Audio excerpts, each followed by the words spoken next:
Aruba também conhece wetboek van strafvordering novo, segundo parlamentário Alan Howell, houve cambio também tem.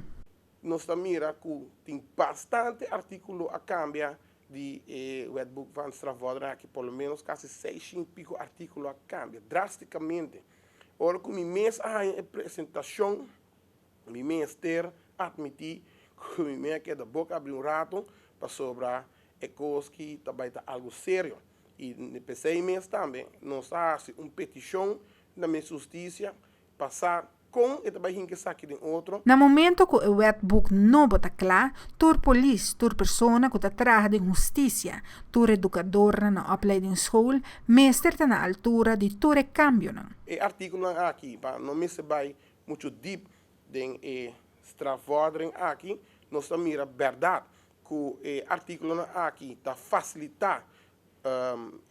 personal de justiça, está facilitar também o corpo policial para não pôr assim no trabalho mais melhor, que me eigenlijk me se doen um pluimpje na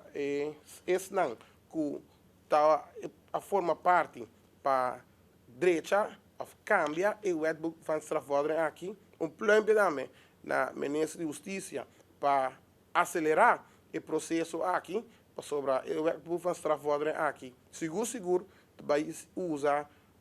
usar como tool também para nós conseguir combater criminalidade aqui na Aruba. Comunidade de Aruba está orgulhoso de seu corpo policial. Maioria casos de atraco que toma lugar está queda solucionar. Eto vai pueblo está orgulhoso de nosso corpo policial devido na rate sina alto de oplossingspercentage para o que trata de atraco. Se a mim não terá oplossingspercentage de atraco na Aruba para o que está a secção de atraco está pelo menos 80%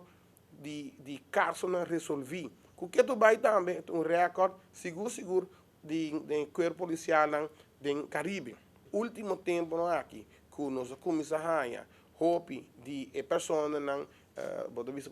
ilegal de caso aqui, mas tanto de Venezuela, nós mira e a ministra de Justiça dá uma apresentação semana passada no parlamento para mostrar-nos que quizás verdade a grande maioria de atraco não está agora cometido que tu vai de os próprios arubianos não, pero sim nós temos que parar quieto e ver que a quantidade de atraco não com o que trata estrangeiro de caso específico aqui que está cai para venezuelano não a subir